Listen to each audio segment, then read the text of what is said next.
So why are you telling me this? Is there something I can do to help you get over it? I'm 32, Shepard. You don't serve as long as I have without coming to terms with yourself. You also learn that if someone is special to you, you help them. Try to keep them from making mistakes. Special, huh? If I'm out of line, just say the word. You're not out of line, Caden. But there are regs. I get you, Shepard. I don't make a habit of complicating the chain of command. Just think about what I said. Just trying to get a sense of where the crew's at. Thought I've wasted enough of your time for now, Commander. We'll have time for personal debriefings later. we'll talk later, Caden. I'd like that. Yay! So yeah, that's Caden for you, our new boyfriend. Okay, remember there being an elevator here. I go down, and before going down you save. Due to elevators being very fun places to get stuck in.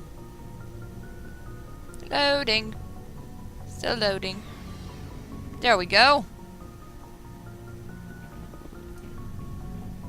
Everybody, your problem's on me. What do you want, Shepard? Why did you become a mercenary? Lots of reasons. Such as? Such as, I needed to get out of our system. I needed to eat. I needed to survive. Why not stay and help your people? I tried to help. That's why I had to leave. What happened? I was betrayed. I was head of a small tribe. We were trying to restore order after the war, but the other tribes were against us. They followed Jared, one of the few warlords who survived the war with the Turians. But he was old, and so were his ideas. He wanted to continue the war. He wanted us to fight. Turians, Solarians, each other.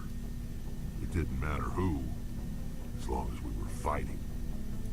What did you want? I just wanted Jared to shut up, to stop his ranting. I wanted him to stop leading the tribes astray. But he couldn't understand how much things had changed. We didn't have the numbers to go to war. Even if we did, the genophage made sure we couldn't replenish our numbers fast enough. I told them all to forget about war. We needed to focus on breeding, at least for one generation. And for a while, we were getting through. Some of the tribes started coming around. I take it the warlord didn't appreciate that. No, he didn't. He arranged a crush with the tribes. A meeting on neutral ground. He wanted to talk. We met at the Hollows, near the graves of our ancestors. The skulls of our dead laid bare to remind us where we come from, where we all go. It's as sacred as any Krogan place can be. Violence is forbidden. Sounds like a trap to me. You must have suspected as much. I did. But when your father invites you to a crush, well, there are some laws that even we hold sacred. Jared was your father? He was.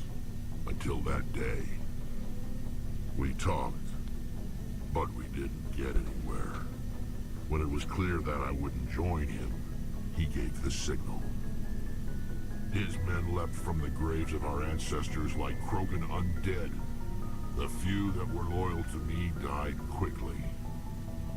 I escaped with my life, but not before I sank my dagger deep into my father's chest. That is why I left, and that's why I'll never go back. So long, Rex. Poor Rexy. Anything as dramatic from you? Commander? Do you have a few minutes to talk? One-on-one? Sure. I was just watching some mail from home. Oh, before I go, we saw Caden in a news vid about the Normandy. He's cute.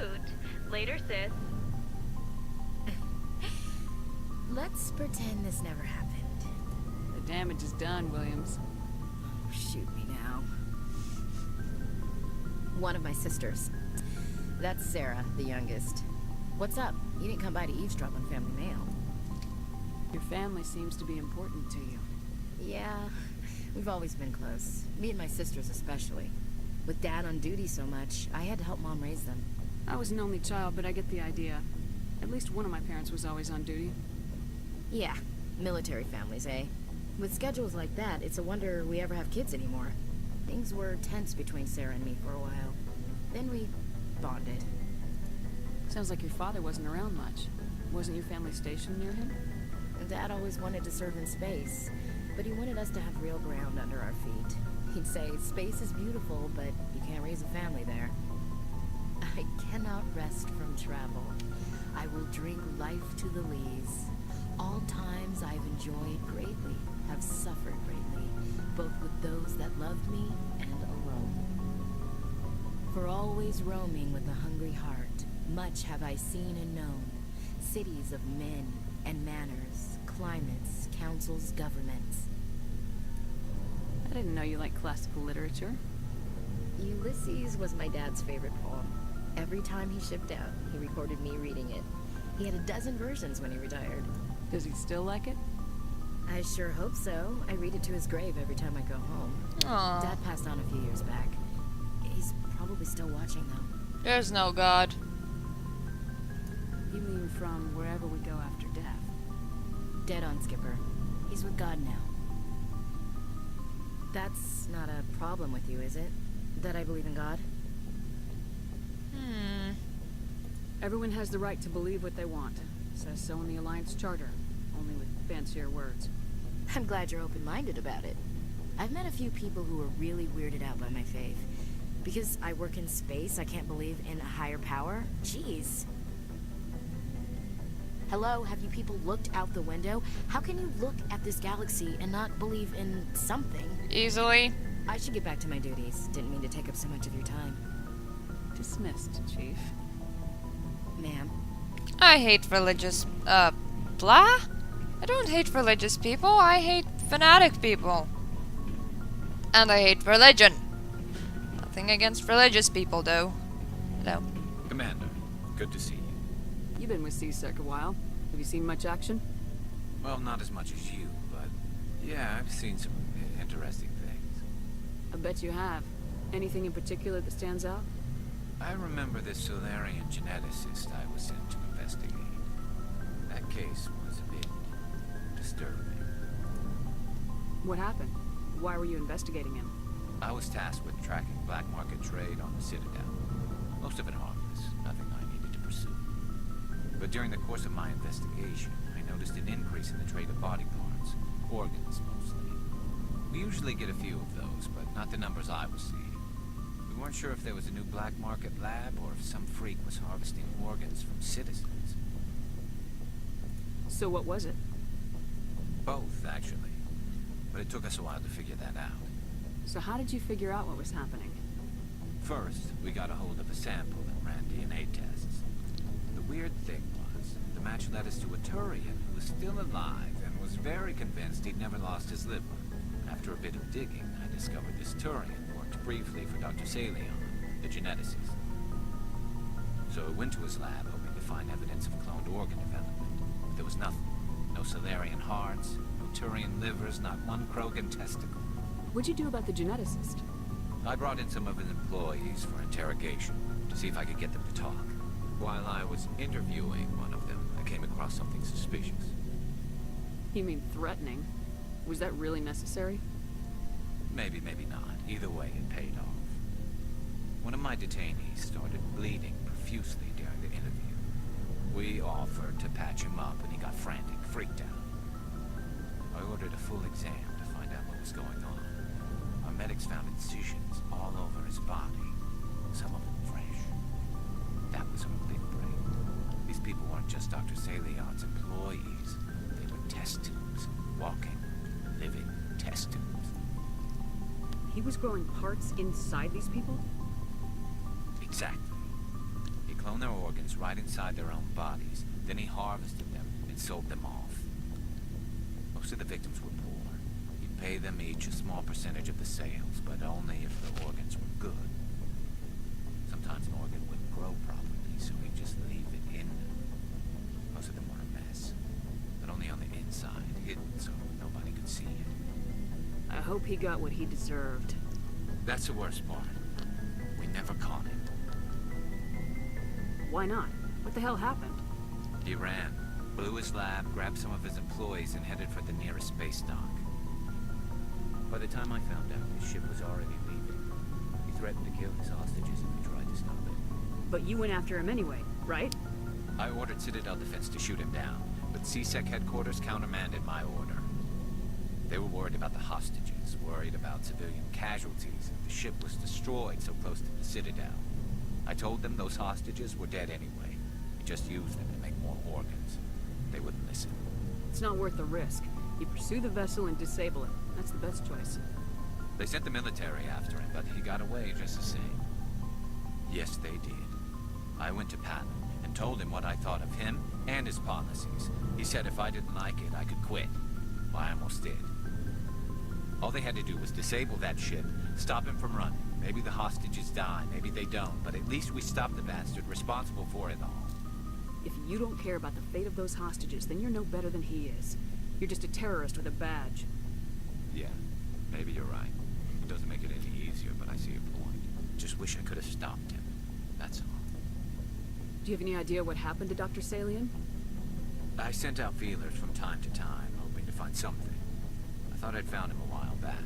He changed ships and changed his name to Dr. Hart, his idea of a joke, I guess. I told the military, but they weren't convinced it was him. I got the transponder frequency for his new ship, but I just can't get anyone to check it out. I'll check out the coordinates when I get a chance. I was hoping you'd say that. But Commander, take me with you when you go. If it's Salion, I want to be there when you find him. Fair enough. So, thank you for watching, people.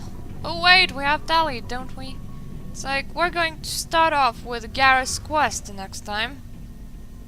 Hello, Tally. Anything you want to say to us? I hope you don't. Shepard, I'm glad you're here.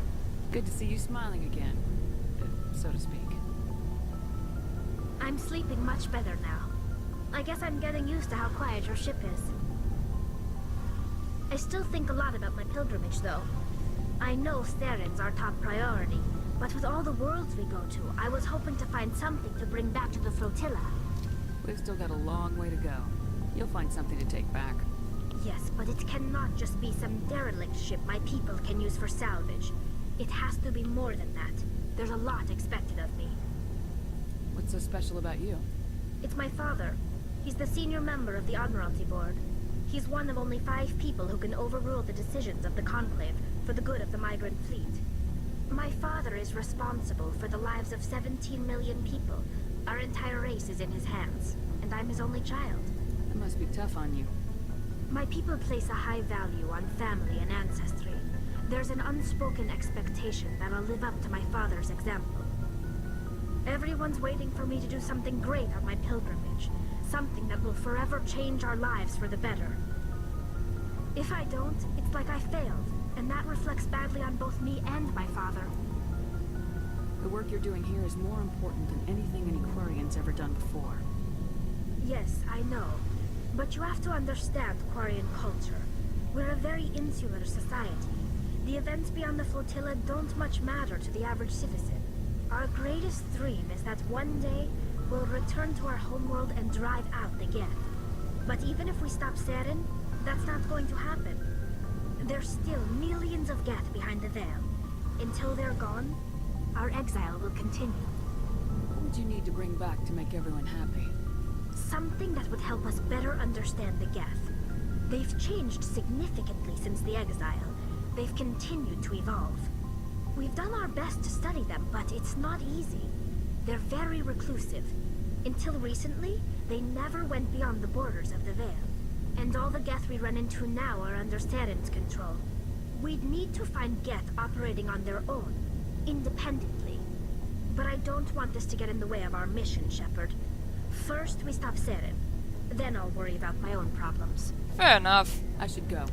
Anyways, people, thank you for watching, and bye. See you next time.